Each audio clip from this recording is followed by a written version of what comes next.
Nakapagbasta na ako at bukas ng umaga na ang alis ko. Ko? Nagsusuklay ka pa, Maya? Daig mo pang sa bukot. Buhol-buhol ang buhok mo. Baka ka magkakuto niyan eh. Panatilihin mong malinis ang buhok mo. Yan. Sa gabi, bago ka matulog, suklayin mo ng 100 beses ang iyong buhok. Alam mo, yan ang itinuro ko sa nanay mo. Sinunod niya yun ang walang liban gabi-gabi. Ako, kung nakita mo lang ang kagandahan ng nanay mo nung kasing gulang mo siya, lahat ng lalaki dito sa atin, nagkakandara pa. Mapansin lamang niya. Kung aalagaan mo ang kagandahan mo, magkasing ganda ka sana kayo ng nanay mo ngayon. Marami pong mas kailangan atupagin kaysa kagandahan. Maganda ka nga. Pero kung wala ka namang kakainin, anong silbi ng ganda mo? Pag maganda ka, hindi mo kailangang maghanap ng makakain. May magpapakain na sa iyo.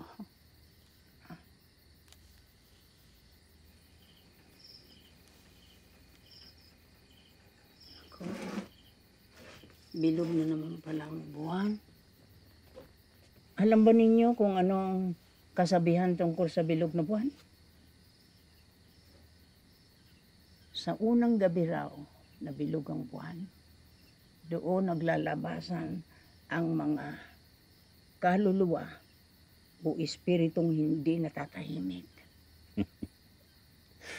Kailangang makinig ka sa kanila. Kasi kung hindi mo sila pakikinggan, 1 buong linggo silang magpaparamdam habang bilog ang buwan.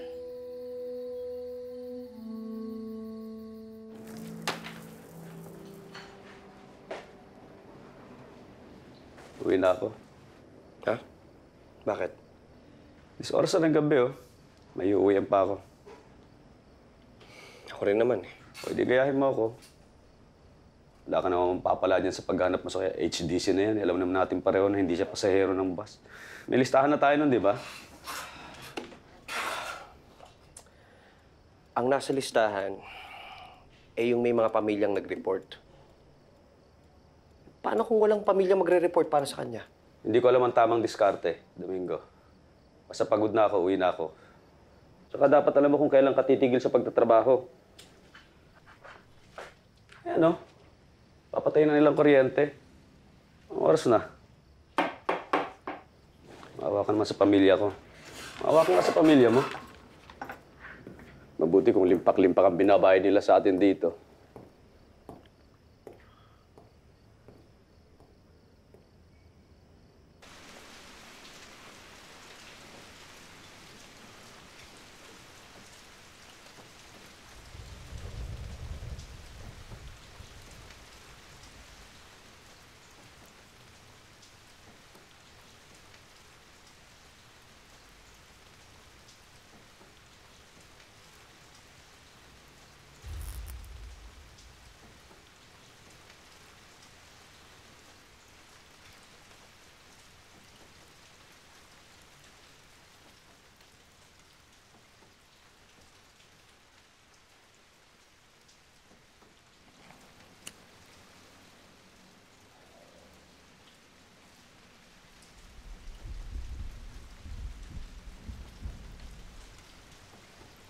May hinahanap ako.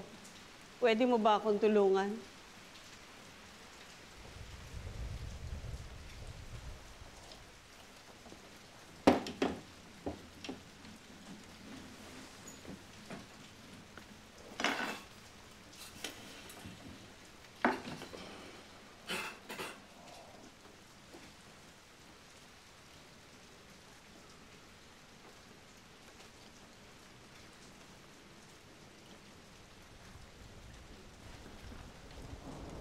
Mga ilang araw na rin siyang hindi bumabalik.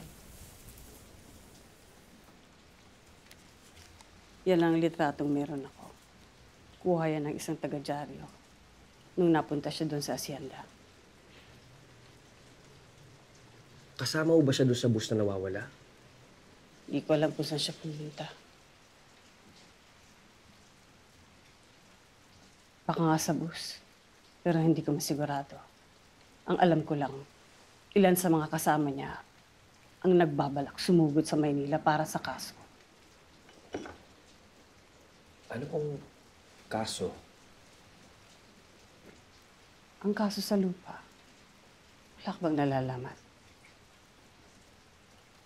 Hindi mo ba nababalitaan ang nangyayari doon sa asyenda? Tago mo yung litratong yan. Sabihan mo ako, iho. Kailangan kong malaman. Huwag po kayo mag-alala. Hindi po kami titigil sa paghahanap.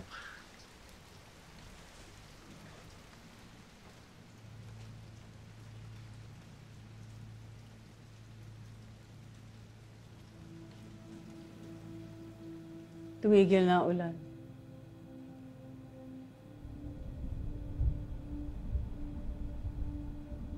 Wala na sila.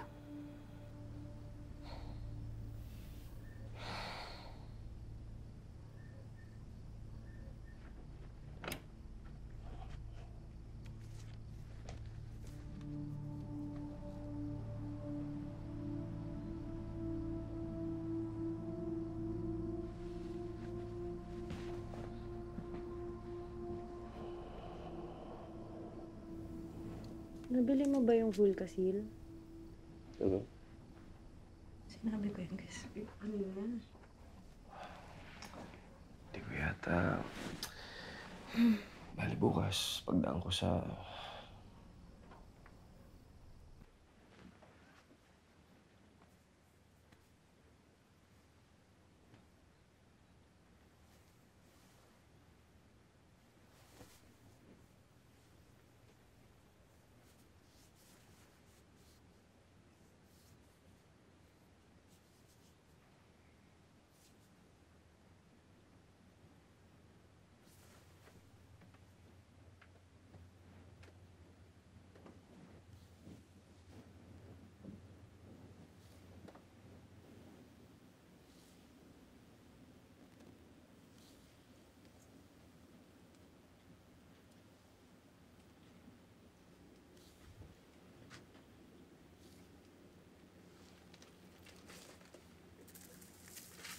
Anong ginagawa mo?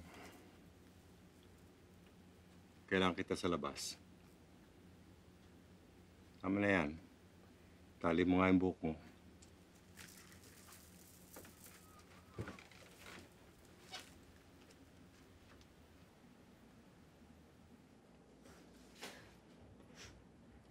Maraming beses na ho niya akong binubuto. Hindi na mabilang. Hindi ko nga kung ano, bakit ako ginagano ng walang hiya. Pa, naka-blatter na to. Maraming salamat. Oh. Hindi ka nakatulog?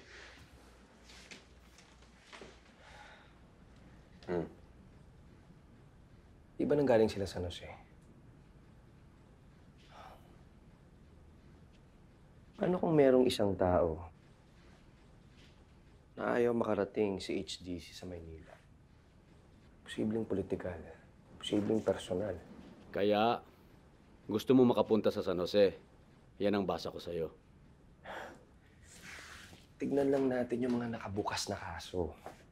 Di ba may pagkakapareho yung mga tao eh. Kung gusto mong makita ang krimen sa San Jose, magpunta ka doon. Ano gusto mong pumunta? Babayaran ba ng munisipyo lahat ng gastos mo? Gusto niyo bang maresolba tong kaso o hindi? Ito, ilagay mo sa isip mo, Domingo. Hindi ito usapin ng kagustuhan ko, hindi ko kagustuhan. At saka ang dapat unti-unti mong tanggapin, hindi basta-basta ang pagre-resolba sa kaso, may proseso yan. Sir, tawag ka ni Hipe. Eh.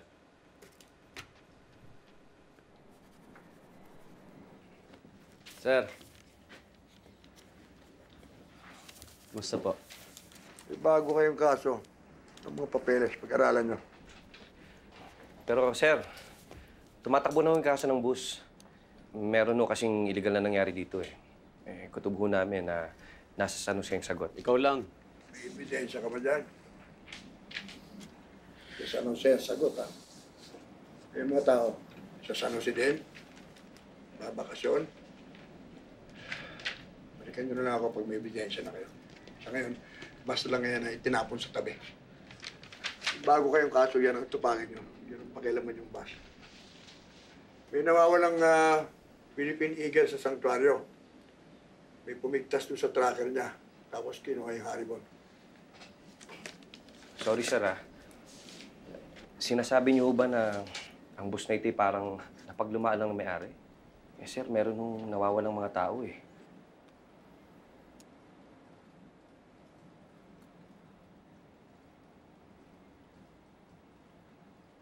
Ano na nga ang pangalan mo?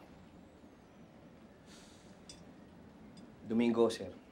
Hindi ko minamaliit ang kaso ng bus, Domingo. Itong kaso ng haribon ang bantayan ninyo. May mga darating galing Maynila para imbestigahan ang kaso ng bus. Sila nang bahala dyan. Wala na sa kamay natin. Dito na muna tayo sa mas lokal na kaso. Importante rin naman yan eh. Pambansang hayop natin yan. Sir, hindi po ba kalabaw ang pambansang hayop? Putang na malay ko. Pambansang hayop, pambansang ibon, pambansa na tayo maghapon. Ang gugulo nila, paiba-iba. Sige na, mulis na kayo. Kailangan may bagong development yung haribon, ha? Pero, sir, wala naman ako nabalitaan na taga Maynila ang hawak ng kaso niyan, ah. Tsaka, sir, taga rito ho yung mga pasahero.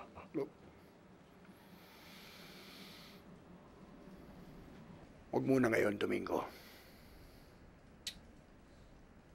Pagtulungan na lang muna natin itong kasong ito. Dahil hindi lang naman ako ang sasabit eh. Lahat tayo. May boss din naman ako eh. Hindi lang kayo.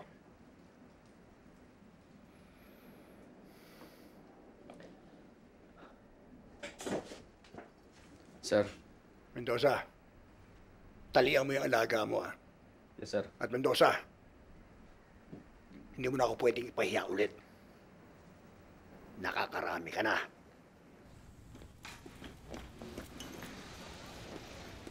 Domingo. Ba't kanya ka makipag-usap? Ano nangyayari sa'yo?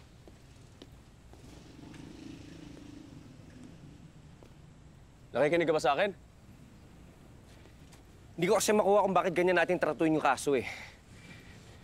Nagpulis pa tayo. 1 linggo. Tingin ko kailangan mo ng 1 linggo bago... Bago ano? Yan, basahin mo.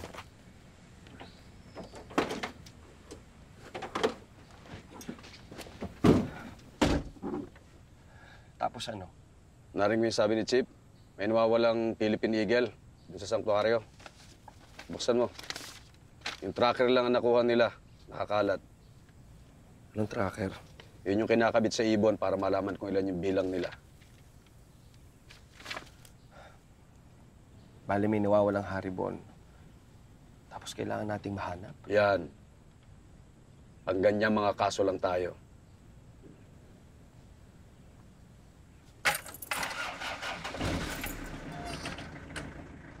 Ang bilang ng haribon noon. 30 na lang ngayon. Yung isa, na kuryente sa kable. Yung isa, dun.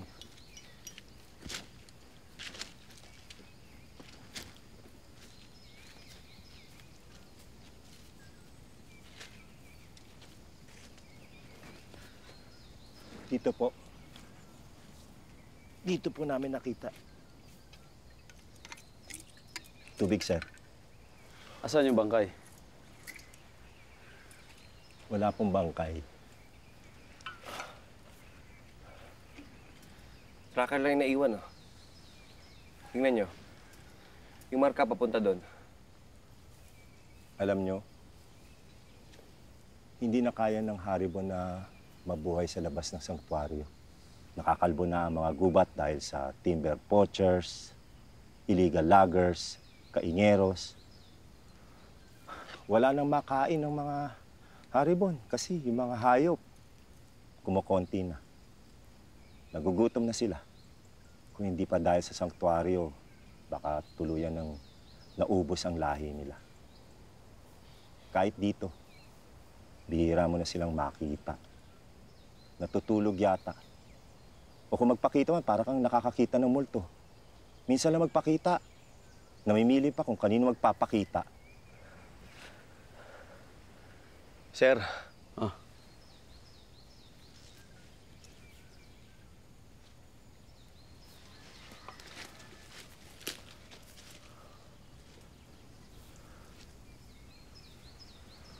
saan ka mo papunta yung marka na ito? Doon po,